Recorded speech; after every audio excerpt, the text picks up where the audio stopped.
I remember, at least I believe I do, my first battle. It is not a pleasant memory, in fact, it's not a memory that I should even have. The chains that bind me divide my thoughts, but they are crude, trusting to brute strength what skill could do so much easier, and pieces occasionally slip through. These slivers of sensory data stab into my mind, maddeningly incomplete and fading away before I can latch onto them, before I can fully understand them. Scraps, names, images, sensations. Nothing I can understand, except one moment. Jagged and raw, it worries at the periphery of my mind, its edges cutting into my thoughts. That is what I remember most from my first battle. The screaming. Bright and clear. So loud that I can taste it. So loud that if I listen to it, I can no longer think. All I can hear is it, all I know is what happens next. The chains come next, binding and choking me, dragging me back to the here and now, but for precious, terrible instants I dream. And I remember. That should not happen. Other parts come and go, but this is what I always remember, how it feels to die. Alert 5 Station Master slid down the ladder to the listening post's cramped command deck. Status, the young man ordered as he tugged the last few buttons on his uniform into place. He'd been roused from a sound sleep, but even an officer as young as he had learned that bad news never waited for your convenience. Is it another probe? Compact ships had been jumping in and out system for a handful of days. This wasn't just the usual pattern, they were preparing for something. Alert 5 Sensor Mistress shook her head, her crests flat against her head and neck. No, Master. It's not. The Station Master, it was a traditional title, just as the commander of a vessel was always a ship master, regardless of their actual rank, leaned over his subordinate's display. Gods below, he whispered. Threat icons were appearing on the display. 4. 7. 15. More. More. More. This wasn't a lone scout testing their responses or a probe pecking away at Yoltik's defenses. This was an invasion. They couldn't hope to hold Yoltik down. Not an invasion. A siege. A system kill. The young man looked up at his comm specialist, his expression drawn. Alert the inner system. He leaned further over the sensor mistress's shoulder as he studied the display. The compact force was reverting in tight formation. The bastards had a gift for synchronized emergence, but their formation was too tight. There was something in there that they didn't want anyone to see. The station master closed his inner eyelids as he addressed his sensor mistress. Once the enemy force finishes reversion, switch to active sensing. Pull everything we can from them and send it to fleet control. Ailish, that will. I know, Tresha. The station master squeezed the young woman's shoulder. But they're trying to hide something. We have to know what. We have to let Dawn know. Tresha nodded. Emergence is almost complete, she said quietly. She looked up at her superior. He put his hand over hers, meeting the gaze of his comtech. She nodded, and together, the station master and his sensor operator brought Alert 5 scanners to active status. It took less than a minute for the listening post sensors to burn through the compact jamming. Before they had even done so, tracer missiles were inbound. Shadows below, Ailish heard Tresha whisper. It's a chariot. They brought a chariot. She looked to him, her facial scales fading to white. Ailish pursed his lips. He knew what that meant as well as she did. Then let the gods favor our guns, he said, his eyes intent on the display, watching as the tracers came closer.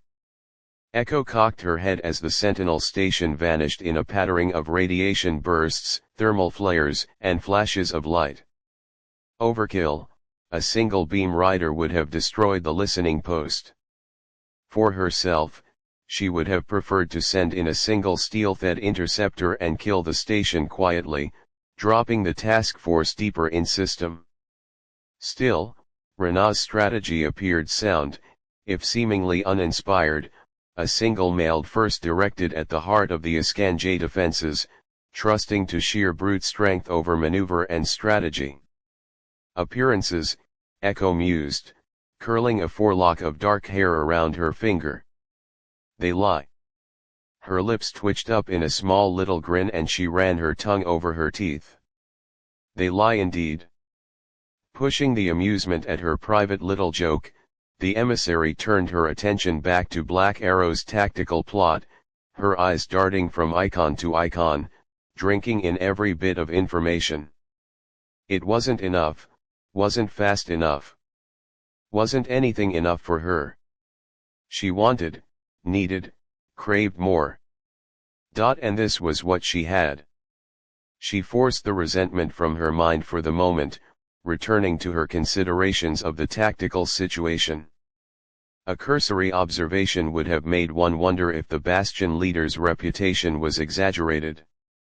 As it was, Echo was enjoying the spectacle, the breaths she didn't need catching in her throat as she waited for the next note in the symphony. Her fingers moved in time to a melody that no one else heard and she closed her eyes for the briefest of moments, wishing that she could hear the sound of running water.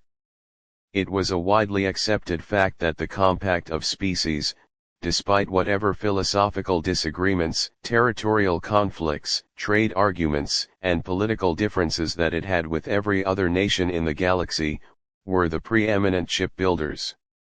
Their material science was generations ahead of even their Iskanjay rivals, their screens stronger, their acceleration curves sharper. Internal systems were heavily protected and multiple redundancies prevented easy light switch kills. On average, a compact vessel of any given class had to sustain penetrating damage on over 30% of its surface before core system functions were compromised and it could remain combat capable up until it was barely recognizable as a starship. Compact ships could withstand damage that would cripple virtually any other vessel of a similar class and remain combat capable. Less advanced civilizations often struggled to kill even the lightest compact vessels. The durability of their warships made compact commanders much more aggressive than the captains of other nations. A compact officer could commit their vessels to actions that would see virtually any other equivalent starship destroyed and not only survive, but emerge victorious. As compact ships were both more maneuverable and possessed higher accelerations than many competing ship classes, it was rare that the compact did not dictate the flow of battle. In turn, this aggression led to very straightforward tactics, the compact's technical superiority ossifying these attributes. A noted compact flag officer was once quoted as saying, "Battles of maneuver are for those who can only run." None of this changed the fact that the Iskanjay Principality was the compact's deadliest enemy. More than 500 ships stood between Bastion leader Rena's fleet and the command nexus itself, and if each of them was inferior to a comparable vessel from the Space Force, it was not such a degree of inferiority that an easy victory was assured. Principality ships had superior command and control facilities, improved data links, and all the other benefits that went with their advanced electronics. This allowed Iskanjay fleets to react far faster than a compact battle force, giving them at least one advantage on the battlefield. Seated in his command throne, Rena had his fingers laced together, his attention fixed to the main tactical plot. The Jackal commander's response was prompt, he would give him that much. Already, the local picket forces were falling back with a telltale alacrity, boosting towards the nearest citadel. The listening post had pierced his deception after all. Most annoying, but he had never truly expected it to survive the first exchange of fire. In order to bring their chariot further in system before detection, Some more callous officers might have even refused to contribute to the Armada's defense, allowing their fleets to take the brunt of the first few salvos, to prevent the escangé from confirming their presence. Renaud was not that type of commander. At least, he hoped that he wasn't. Notify Squadron Turak to disperse further, he ordered. Another 2 million kilometers per craft. It was an understandable mistake. Principality missiles had weaker warheads but slightly longer range than his own. They also did love their railguns, their annoying proficient computer networks allowing them to be used at ranges compact commanders could only dream of. Turak's positioning was optimal for mutual support from missiles and rail fire. But not against a sudden massed charge. The jackals loved playing in the libration points, yes they did. The escangé were tricky warriors. None of their mongrel races had the liver for a pure battle, but they more than made up for that with cleverness. He'd seen it before, a formation advancing on a principality position, their screens set forward to endure both missiles and rail fire being caught by surprise as the devious jackals shocked right on top of them, using an in-system libration point to launch the sally. The formation fell apart as the principality ships charged into the compact's midst, a suicide run on the command vessel and its deputies. Thrown into disarray, the formation was then easily destroyed by the surviving jackal forces. Yes, he had seen it happen.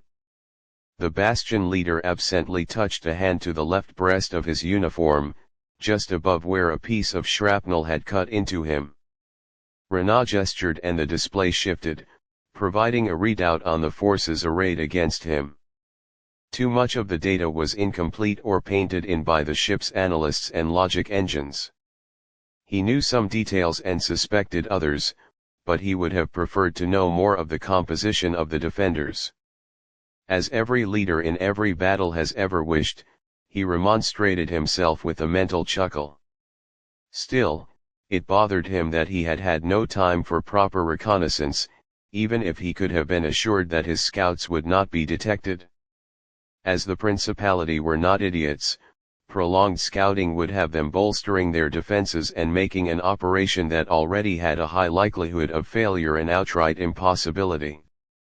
Many of Renaud's subordinate leaders would revel in the glory of this battle, their hunger for renown sated by this valiant strike against the simpering Principality, or however the reels would spin it. There would be toasts raised to every enemy ship destroyed, tales spun of valor and claims of whipping the escangé into their kennels. He cared nothing for any of it. This battle served the compact only in the data his teams could take from the Jackal's databanks.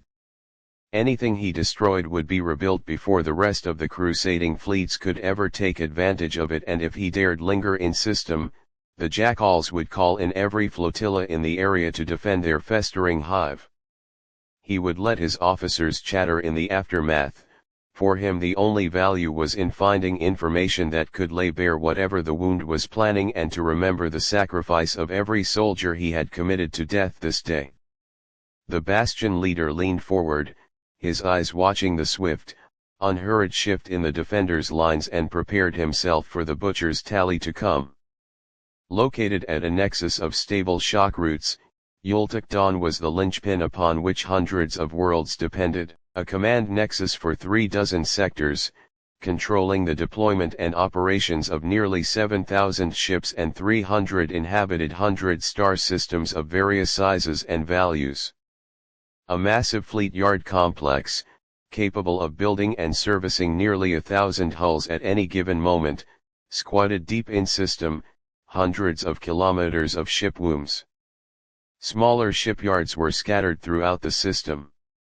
These were tasked for both the construction of non-military hulls and the outfitting and repair of civilian ships. Other yards were owned by various corporations to service their own massive fleets, courier services, mining concerns, or shipping companies who moved untold trillions of tons of material across space.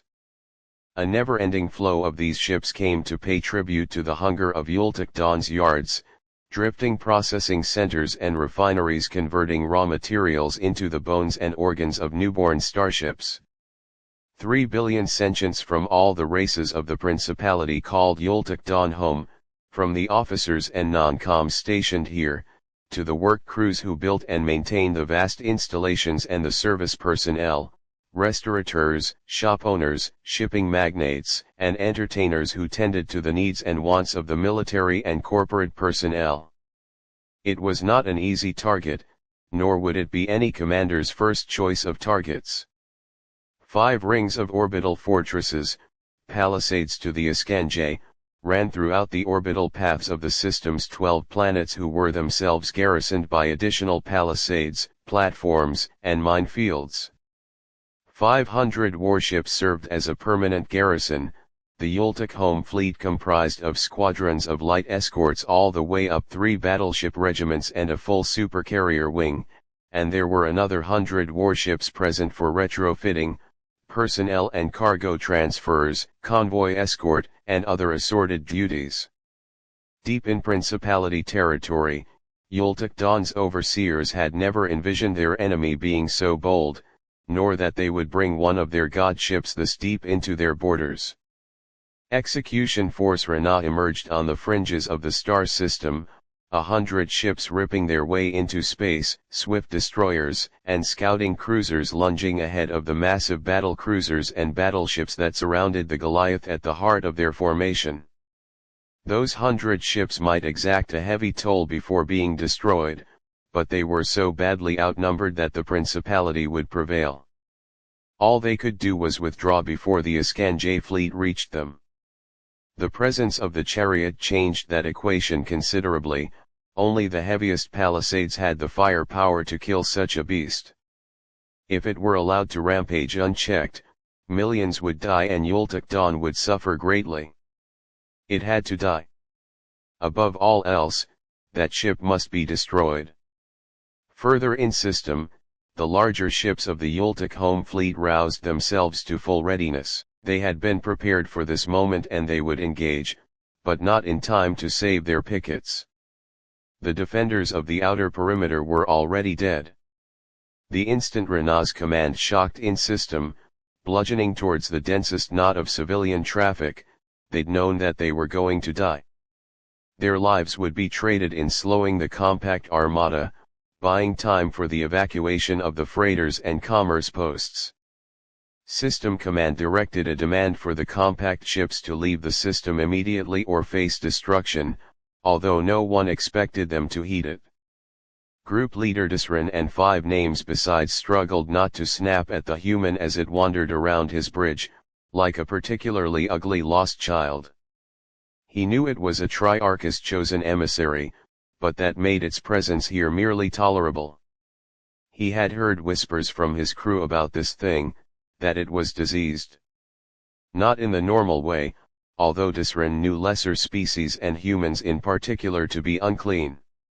There was something wrong with its mind, a sickness that should have brought it to the attention of the confessors and social workers. Instead of the corrective surgery or psychological conditioning that such faults should have engendered, somehow this animal had come to the attention of a Triarch itself. He felt an unpleasant sensation run up his spine as he regarded the misshapen little beast. He had heard enough about humans to know that they were not merely the unintelligent apes that they appeared to be. They had challenged the compact, spurred by some madness to hurl themselves at a foe that they could not hope to defeat. Disran had heard the most unpleasant rumors, stories of humans eating the dead, of burning their own cities just to get at compact forces, of their ships lying amidst the dead to ambush the navy or falling upon helpless freighters and wapists with berserker savagery. Madness. Infectious, incurable madness across an entire species. Disran watched the sow's fingers twitch spastically and tried not to think more on it. He was about to snap at the human to remain still when she froze, her attention fixed to the tactical board. She didn't even seem to be breathing. "And so," she whispered suddenly. "And so it goes." She lifted her head to look at Disran. Her eyes glinted with an unhealthy light and her face was flushed. "Can you hear it? Hear what the Tribune snapped?" She turned away, as if she'd lost interest in him. "The music." Her smile widened. It started to rain. In the darkness of its tower, the Triarch looked upon the gleaming stars that surrounded its throne.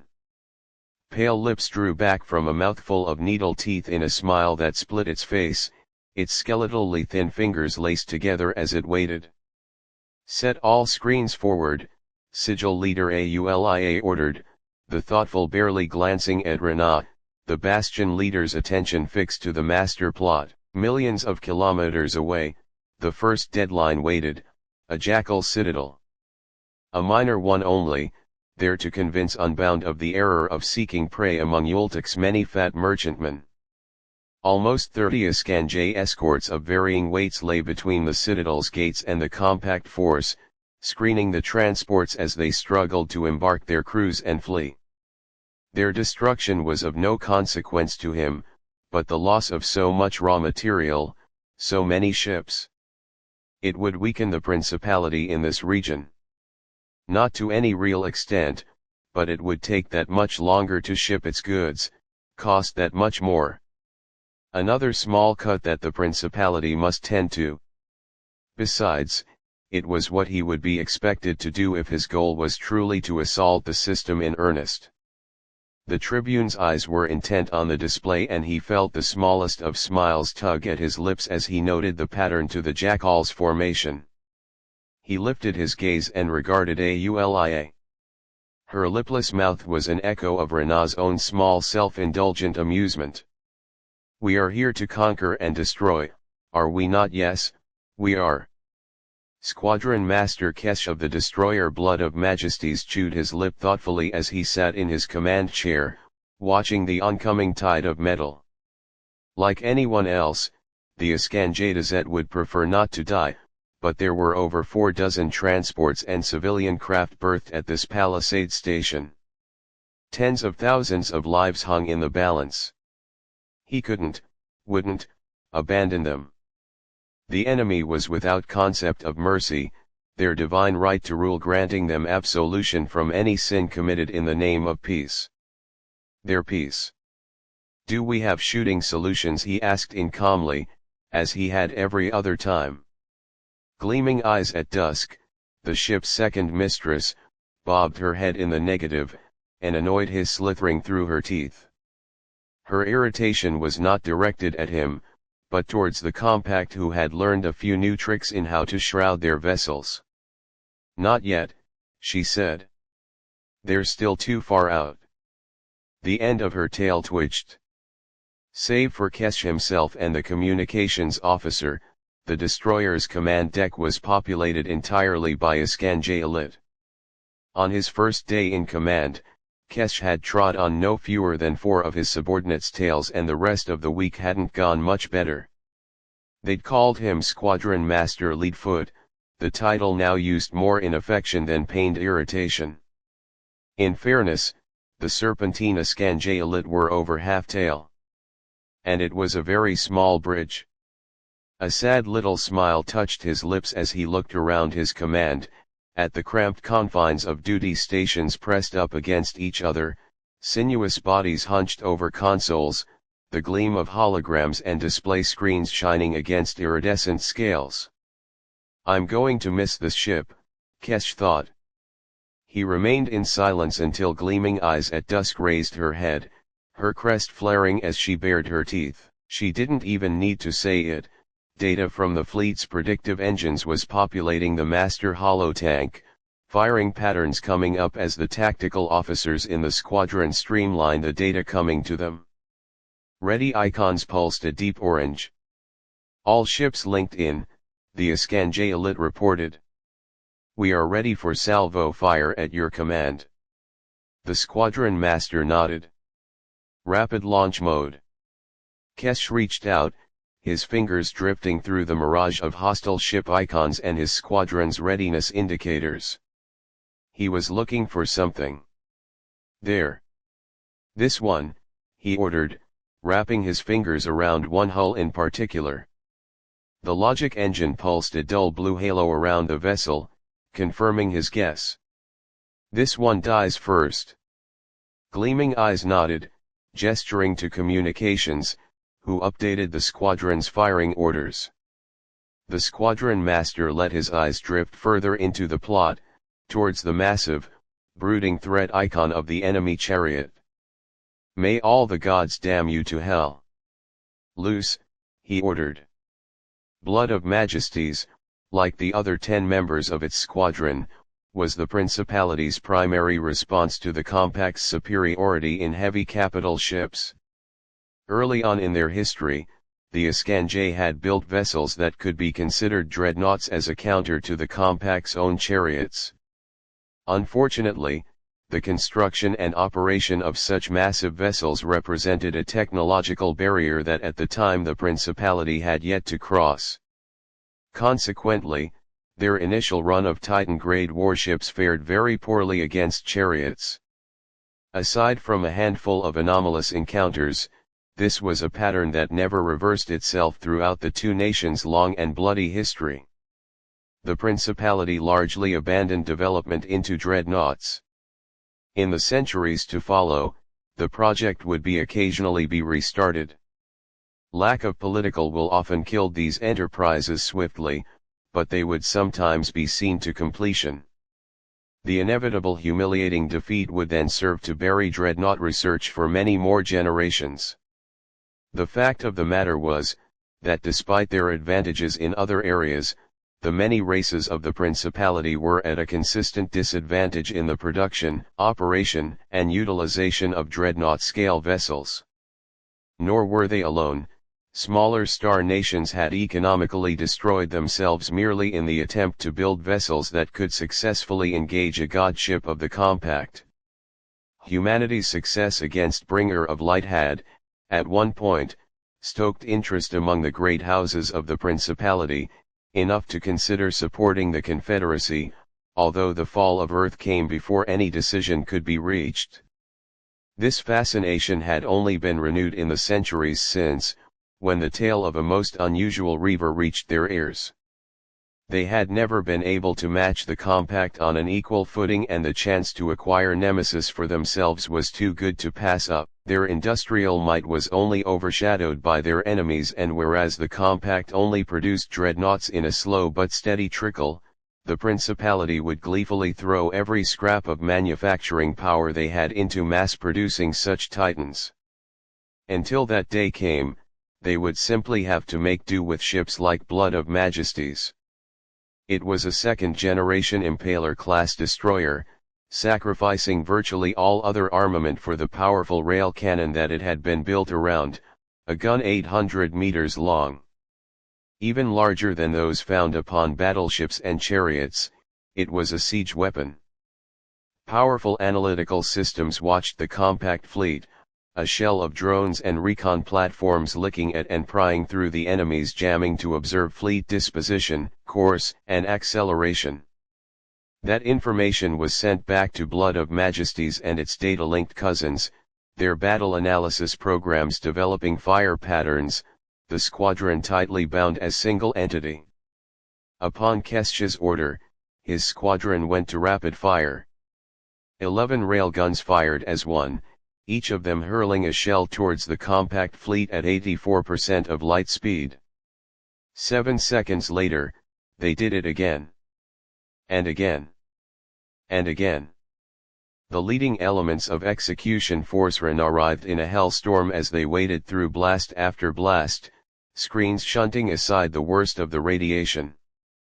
The range was long. It would take several minutes for any rail fire to reach them, and even the most simple of maneuvers could cause a kinetic impactor to miss by hundreds, if not thousands of kilometers. This problem was one that the Principality had long since solved: fire, and keep firing. Drown your opponent in so much ordnance that you couldn't fail to hit them, sooner or later. As for the misses, that was, of course, what the warheads were for. As soon as each projectile's onboard tracking systems estimated that it would not hit its target, It carried out its only other function. Matter and antimatter merged in a terrible embrace, and vast, terrible flares burst across the starscape. Even if those were too far away to damage their targets, the blasts would burn out any sensors looking their way, the thermal scars and swathes of radiation left in the aftermath confusing compact sensors and eroding their EO systems. The destroyer Tigran Anzeth shouldered its way through one such detonation, the explosion far too close for comfort. Radiation hazard warnings flashed brightly across the main display. The ship's commander bared her teeth, her fist hammering the arm of her chair as Anzeth plowed towards the enemy counterparts, still outside the Armada's missile range. The execution force's own railguns were silent, compact computers were not as adept as the Jackals. The Iskanjay were cowards who shunned combat, relying on their damned rail fire to whittle compact fleets down to odds that they found favorable. An alarm thrummed and the group leader lifted her head, grimacing. The enemy's targeting was narrowing. They'd identified Anzeth's brother, Tigran Nakth, as the squadron's leader. The destroyer thrashed and rolled through the cone of fire, its every maneuver planned for, vast explosions ripping all around it. Already, Nakth was taking damage from so many near misses. A single direct hit and the squadron would lose its data links, a small but noticeable chink opening in the fleet's defense envelope. Tigran Nakth needed time to withdraw, to rebuild their ECM shrouds and hide once more. Time that they just didn't have. Not unless. Take us in. The group leader snapped without a moment's hesitation. Tigran Anzeth heeled into the path of the weapons firing on her command ship, buying them the time they needed. The group leader's last sight was of Nakth disappearing into the squadron's ranks before Tigran Anzeth took a round intended to cripple a battleship directly amidships. Rana closed his eyes briefly as Tigran Anzeth's icon faded from the display. They were today's first casualty, but they would not be the last. As he'd suspected, there was a squadron of Titan killers amongst the destroyers. Indeed, he'd specifically chosen this emergence point in the hopes of confronting them. Against the mass screens of his fleet, their backs to the citadel, they would die. If he had ignored or avoided them, they would harry his flanks and rear, picking away at his strength and running from retribution. Until the range opened and they could fire again. It was the cold equations of void war. This many lives now, for that many later. It was necessary and right. But that meant little to the dead. Tigran Jeskal burned, broadcasting its distress as the lamed ship struggled to disengage. 30 seconds later, 3 rounds burst in shockingly close proximity and the day's losses went to 2. And then, 3. Tigran Forar's forward half vanished as a rail round smashed straight through the destroyer, the remaining piece of its hull spinning insanely on its axis, the fractured hull ripping itself to pieces. The Jackals were still looking to reacquire Tigran Nakth, trying to destroy his squadron commanders and their deputies, to rob his fleet of cohesion. An alert flashed on the master plot and Rana nodded to himself. There, they'd entered missile range. The fortress fired first, launching nearly 100 missiles at the compact fleet. It was the only defensive unit that could hold missiles with enough range to reach them. The warheads, the escorts and light cruisers had simply didn't have the range to cross the distance between the approaching fleets. Their drives would burn out long before reaching effective attack range. The distance to the compact fleet was dropping steadily. They were, in fact, still outside the outer limits of the Principality attack envelope, but the Armada was closing so quickly that by the time the missiles reached them, they would be in range. Iskanjay weapons masters didn't bother to try to penetrate the thick ECM shell that surrounded the hostile dreadnought. They had no chance of doing so, or even getting their missiles through the compact's fleet. Their missile was to strip that fleet from the dreadnought, to pull away its support and leave it unprotected. Point defenses to supporting fire. Open the fleet, Renaud ordered. Give us a clear firing line. Pulling his ships further out of each other's support range would increase the damage caused by the citadel's opening salvos, but it was the cold equations. This many now or that many later. Once you are satisfied with the solution, flush all external racks. Leave nothing. Renaud allowed himself a single, small tight smile as he imagined the enemy officer's reaction. You are not the sole voice of innovation in this galaxy.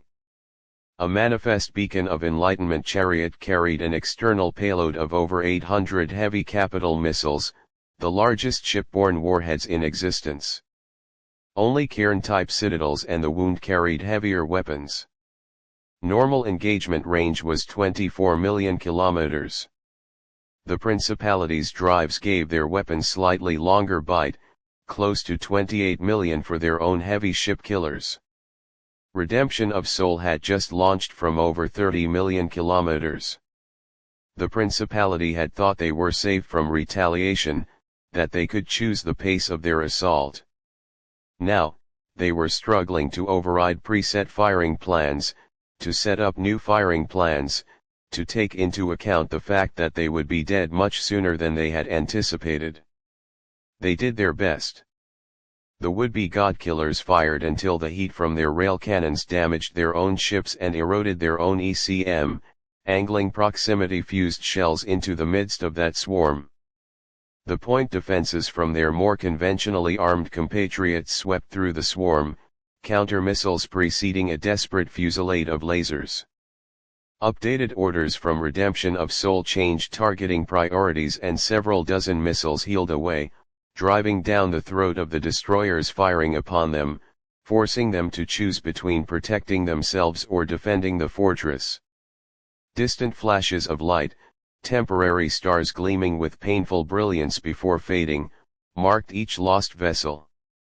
Blood of Majesties was targeted by no less than 3 ship killers, and it vanished in a searing conflagration that left nothing behind but an expanding cloud of molecular gas. The remains of its squadron, their command link severed, fought and died alone, burning as brightly as their lost command ship. The station they had hoped to protect followed them into death, its hull gouged and scored, secondary explosions chewing its ravaged husk to pieces, hurling asteroid-sized fragments of the outpost and the freighters still docked to it in all directions. Renaud's losses were lower than he'd expected. The Citadel had managed to get several follow-on salvos off before it had been destroyed, but they had been rushed and ill-targeted. The station's destruction had severed what command links the warheads had, and they had stupidly rushed into his massed fire, lost their locks or chased scope ghosts into the ether. Still, the tally was now at 8. 8 dead ships, 6 escorts, 2 capitals. It could have been worse, but so could it have been better. If he hadn't let his formation open so much. But then it would be much, much worse. First deadline destroyed, AULIA reported. Scope drones are confirming additional light units are falling back. Not for long, Renaud mused. We surprised them. They will rally en masse against our support ships. He tapped his fingers against the arm of his command throne. Open the fleet further, he ordered. We are smitten with the success of our new weapon, are we not? We don't wish to hold back, to have our targeting obscured by our own ships. We want to flaunt our power to them. Yes, we do, he nodded and his eyes were cold. Let them see us. Come to me, he called to the Jackal forces. Come and kill me if you dare. I watch each of these infinitesimal specks of metal, a pale shadow of what I could be. Light codes disappear from tactical plots and I feel nothing for the life within. Those that are burning, bleeding or gasping out the last painful, fearful seconds of their existence. Others would feel joy at that knowledge, a deep and abiding pleasure as each organic life ends. I am not supposed to know that. My hands twitch and I force them to remain still, holding them behind my back, feeling them curl into fists, my fingernails digging into my skin. Plus hostile contact identified. Targeting plus. The cadence pounds in my skull, another echo. It shouldn't mean anything.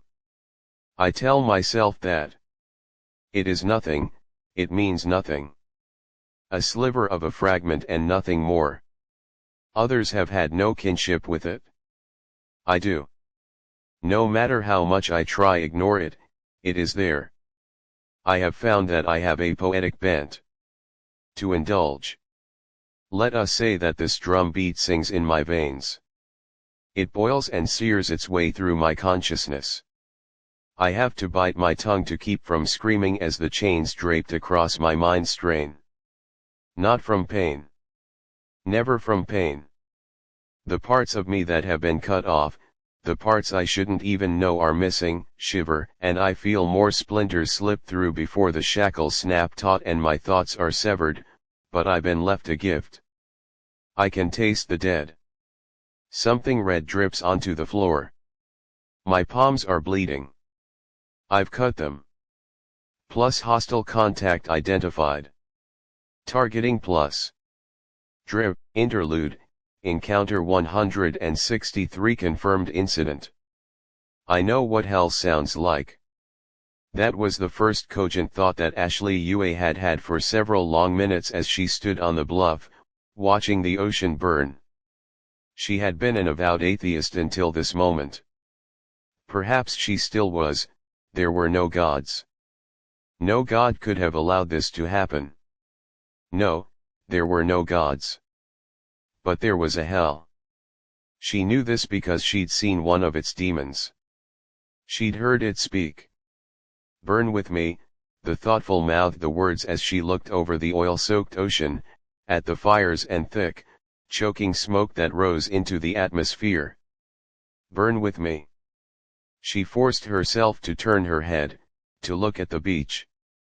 There was no sand, not anymore, only glass and molten pools of metal. There was nothing organic, it had all been vaporized. Ashes were falling from the sky, settling on her and making her pale skin even paler. She was being coated in the dead. A sick orange glow suffused the seaward horizon, half a dozen mining rigs burned like funeral pyres, their burning fuel covering the Numish sea in a slick coat of liquid fire, thick choking fumes completely blotting out the setting sun. It had started this morning. Delacour was a service world, rich in the heavy metals that were hard to find amongst asteroids. With only the smallest smattering of life barely worthy of the name, it was perfect for resource extraction, mining, and eventual planet cracking. The Justinian ore and energy concern had bid for and been granted an exclusive right of exploitation to Delacour. Mining stations and foundries were established, with nearly 4.7 million workers shipped in from off-world, just for the first phase of operations. The planet itself was not the only prize. The entire system had been blessed with an abundance of mineral wealth and resources, enough to build, fuel and supply thousands of ships. Full resource extraction could take centuries and the company would reap the benefits of wringing every last drop of profit from the system. That was where Ashley Yue came in. She was an expert at undersea mining and Delacour had rich mineral deposits beneath its seabed, just waiting to be snapped up. They'd brought her in specially to get that phase of their operations back on track. The ocean mining had run into delay after delay. Administrative, technological, even worker unrest amidst the formation of an illegal union. She could little about that, but she had been able to assist with other problems. Whoever had been in charge before she arrived had been an idiot. The topographic surveys she'd found were incomplete, corrupt, or simply outright inaccurate. Misfiled documents, a database in shambles. Duplication of work here, ignoring untapped veins there. Unacceptable. Like many of her people, Ashley Yue had a predilection for detail work and this This was unacceptable. It took most of her first month just to get everything in order. Oh, the department head swore that they didn't know anything about that they were positive every possible precaution and procedure had been followed, but their computers told a different story. Wasteful deployment of mining rigs to areas with little or no value. Consistent network and system errors that had not yet been scrubbed from their system. Conflicting orders to work crews. It was as if these people either had no clue what they were doing, or were determined to sabotage each other's work, and oh, wasn't that was a common excuse. I took those readings myself, it must have been, and here the scapegoat was named who misfiled, altered, destroyed them. She has always been jealous, feuding with, unreasonable towards me, the innocent victim. It wouldn't have been the first time that such a thing occurred, a vital project brought down because of the infighting amongst its own overseas, but Ashley Yue had been determined not to let it happen on her watch. She was not a manager, not someone who particularly wanted to be or enjoyed working with people. The thoughtful felt that they tended to get underfoot more than not, but the extreme incompetence of the operation had forced her to take an active hand. If they were going to behave like children, then that's how she would treat them. Computer access had been restricted, vital files had been completely removed from the network and required her permission to access. All orders required a confirmation code. All data must be manually backed up in offline servers. The complaints had been strenuous, but Ashley Yue had been relentless in pushing her changes down the company's throat. She didn't care that she was strangling productivity. At least with her reforms, there was some productivity instead of the breeding ground of internecine bickering, recriminations, and self-defeating sabotage. Things had been looking up for the first time in months. Then, they had found the ship. Submerged beneath Hyperidon Bay, it had been resting on the seabed. There had been no violence to its arrival here, so it was not a crash. Its landing had been controlled and measured, the sediment deposition and local geography clearly indicated that it had arrived there and landed with all the grace something of its mass was capable of. There were a few hydrothermal vents in Hyperidon, perhaps it had intended to tap them for geothermal power. Whatever the reason was, it was not blocking access to any valuable metal deposits, so it was none of her concern. The thoughtful was content to leave it at that. Her specialties were in geology, resource extraction, paleontology, not exobiology, engineering, or anthropology. She did note its presence in her reports to company headquarters, but had not concerned herself with it further. Her job was to get operations back on track, not waste time and man-hours on playing with some salt-rusted relic. However, events had conspired to change that. In the fastest response from headquarters ever, she had been ordered to secure the wreck and to draw up plans for salvage and/or recovery. A needless waste of time and resources that Ashley Yue had stewed over each and every day. It had been a relief when the military had moved in to oversee the project.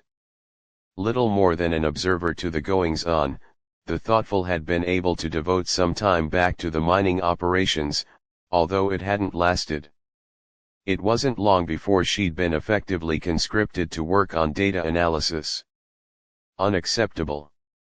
Unfortunately, the company had been very vocal in its agreement with, and subordination to, the military for this project.